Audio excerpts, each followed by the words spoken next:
우리가 여행을 떠나기 전 두 번째로 걱정했던 부분이 우리가 감당할 수 있는 한국에서의 생활비 정도로 장기간 세계 여행이 가능할지였습니다. 만약 여행 경비가 예상액을 초과한다면 원하는 대로 장기간 여행을 할 수 없기 때문입니다.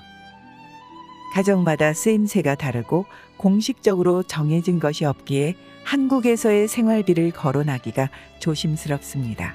2018년도 한국노총 2인 가구 표준 생계비가 월 361만 원이던데 우리는 한국에서 이보다 훨씬 적은 월 200만 원 정도를 생활비로 지출하고 있었습니다. 그런데 코로나로 중단되기까지 602일 동안 27개국을 거치며 두 사람이 쓴 총 여행 경비를 결산해 보니 하루 6만 원 정도, 월 183만 원 정도였습니다. 우리로서는 한국의 생활비보다 17만 원 더 적게 지출한 것입니다. 세계 여행을 하면서 저축을 할 수 있을 것이라고는 생각지도 못한 일이라 우리도 놀랐습니다.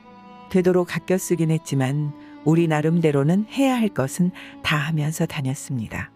봐야 할 박물관이나 관광 명소에는 대부분 입장료를 내서 구경했고 꼭 먹고 싶은 음식은 사 먹으며 여행을 했습니다. 그런데도 이렇게 경비를 줄일 수 있었던 것은 오로지 차박 캠핑에 비결이 있었던 것입니다. 우리 여행 경비 결산에는 여행 전 준비 단계 비용은 제외했습니다. 개인별로 준비 품목이 크게 다르고 사용하던 물건을 그대로 가져가는 것을 준비 경비에 넣어야 하는지도 모호하기 때문입니다. 참고로 말씀드리면 차량 내부를 원목으로 개조하는데 85만 원, 180A짜리 인산철 배터리 130만 원, 차량 정비에 300만 원, 가민 GPS에 128만 원, 천막 제작에 15만 원 들었고 기타 비용을 합쳐서 대략 800만 원 정도 지출했습니다. 여행 경비를 분야별로 분석해 보았습니다. 식당을 거의 이용하지 않았지만 우리에게 가장 지출이 많은 분야는 식비였습니다. 한국에 있으나 여행을 가거나 인간으로서 매일 먹어야 하니 필수적인 경비입니다. 식비가 전체의 31%였고 그 다음 주유비가 19%, 이어서 교통비가 11%를 차지했습니다. 우리 차로 이동하는데도 교통비의 비중이 높은 것은 페리 비용이 여기에 포함되었기 때문입니다. 한국에서 러시아로 갈 때뿐만 아니라 에스토니아에서 핀란드, 노르웨이 국내 이동 시, 덴마크에서 독일, 스페인에서 모로코 왕복, 이탈리아와 알바니아 3회 이동, 이탈리아에서 튀니지 왕복 등 페리를 많이 이용했습니다. 그 다음 관광비가 9%를 차지했습니다. 대체로 입장료에는 인색하지 않아 제법 비중이 컸습니다.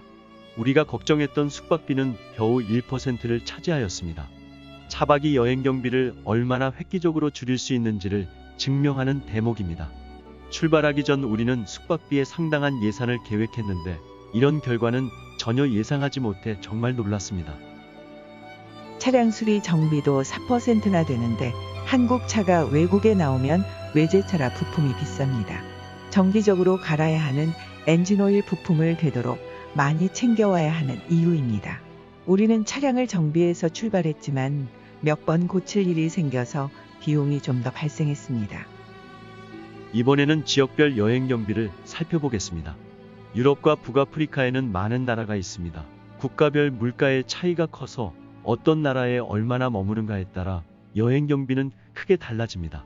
북유럽과 서유럽이 비싸고 동유럽과 발칸, 터키와 코카서스 지역이 저렴하며 북아프리카는 놀라울 정도로 쌉니다.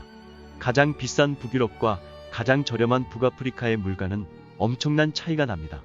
유럽 선진국에서는 아껴 써도 하루 평균 8만 원 정도는 지출했습니다.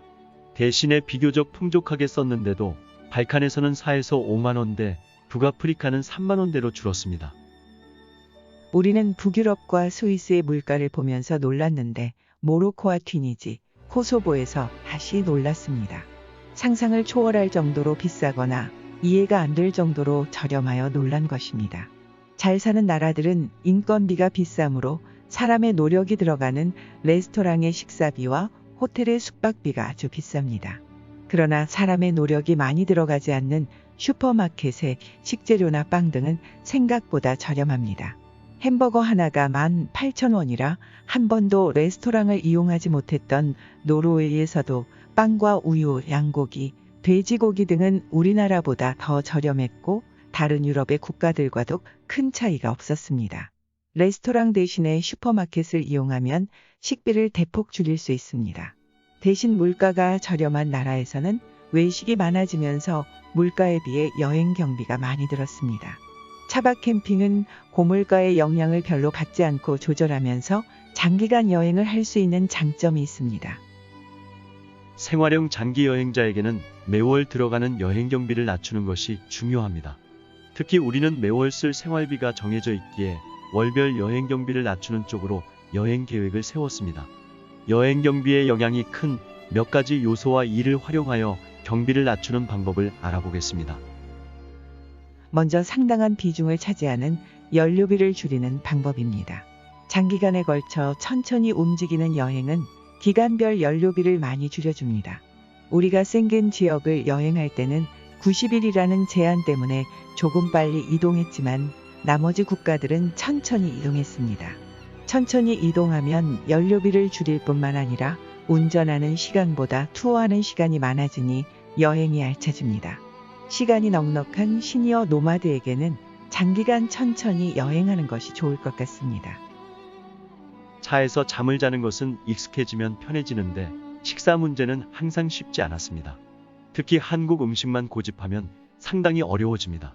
한식은 조리 시간이 길고 복잡하며 많은 그릇과 물을 사용합니다.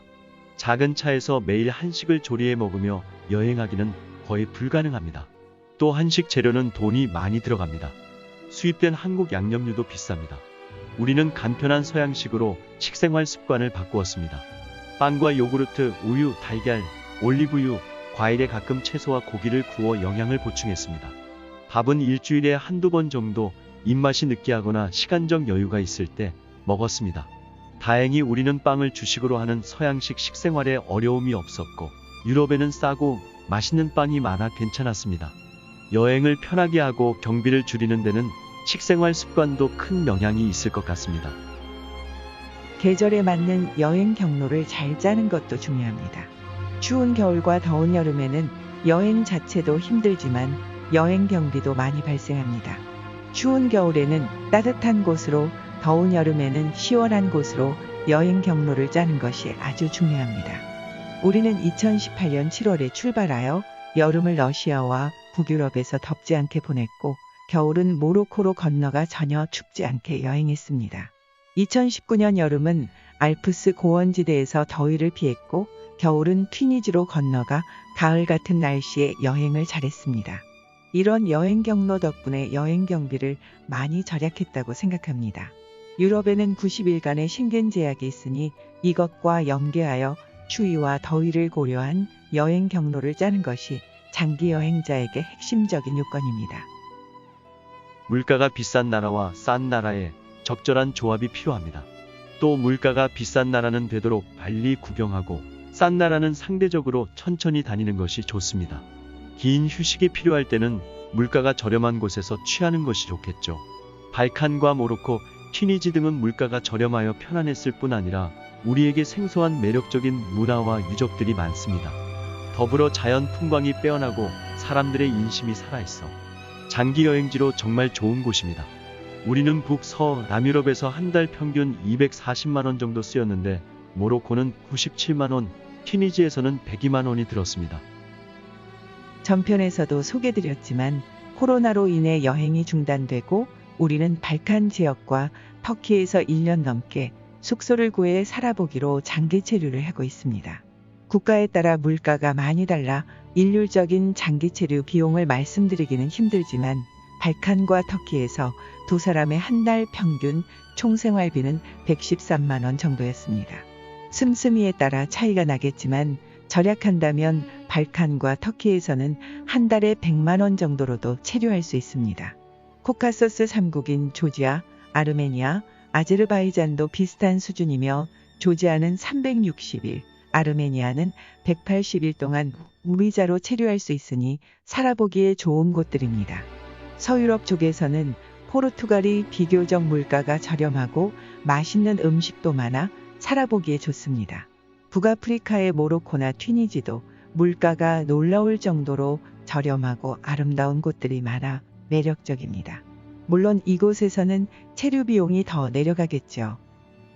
우리가 보름 동안 휴식하며 머물렀던 튀니지의 아름다운 작은 어촌 도시 가르알미르에서는 집 임차비 20만 원 정도에 식생활비 40만 원 정도면 해산물 등으로 풍족하게 먹고 지낼 수가 있음을 확인했습니다. 현지인처럼 먹고 살면 두 사람에 30만 원이면 됩니다.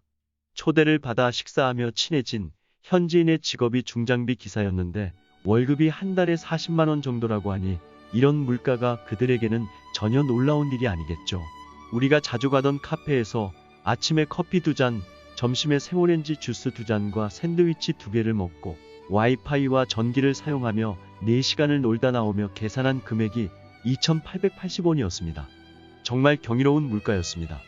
그냥 나오기가 미안해서 주인에게 초콜릿을 하나 선물했더니 그 다음 날부터 우리를 반갑게 맞아주고 서비스가 더 좋아졌습니다. 관광지를 벗어나 주민들의 삶으로 들어가면 이런 놀라운 물가를 만나게 됩니다. 이런 일들은 발칸의 시골에서도 종종 일어났습니다. 우리나라가 잘 사라지면서 물가도 세계적으로 비싸졌습니다. 이제 한국의 생활비로 충분히 체류할 수 있는 국가들이 대부분입니다. 또 차박 캠핑 여행이라면 한국의 생활비로 세계 여행을 충분히 할 수 있습니다. 두 사람이 200만 원 이하로 세계를 여행하거나 살아보기를 할 수 있다면 한국의 많은 은퇴 생활자가 인식을 바꾸어 새로운 생활 방식을 추구해 볼 수 있는 계기가 되지 않을까 생각해 봅니다. 한국에서의 생활비로 겨울에는 따뜻한 곳으로, 여름에는 시원한 곳으로 이동하면서 외국의 새로운 경치와 문화를 체험하며 삶의 폭을 넓힐 수 있다면 용기를 내어 시도해 볼 만하지 않겠습니까? 여행 경비는 개인의 프라이버시 문제가 있어 보통 상세하게 공개되지 않습니다. 우리도 여행을 떠나기 전에 구체적인 정보가 부족하여 확신을 가질 수 없었습니다. 우리의 어려웠던 경험을 생각하며 우리는 여행 경비 내역을 상세히 공개하려고 합니다. 사람에 따라 돈의 씀씀이가 다르므로 모든 사람이 우리가 사용한 경비로 차박 캠핑 세계 여행을 할 수 있다고 단정할 수는 없습니다. 그러나 상세한 내역을 볼 수 있다면 개인적 성향에 따라 액수를 늘리거나 줄이며 예산 계획을 세울 수가 있을 것입니다. 장시간 시청해 주셔서 감사합니다. 다음 편에서는 외국에서 어떻게 길을 찾고 안전하게 운전할 수 있는지와 내 차를 타고 육로로 국경을 통과한 경험들에 대하여 말씀드리겠습니다.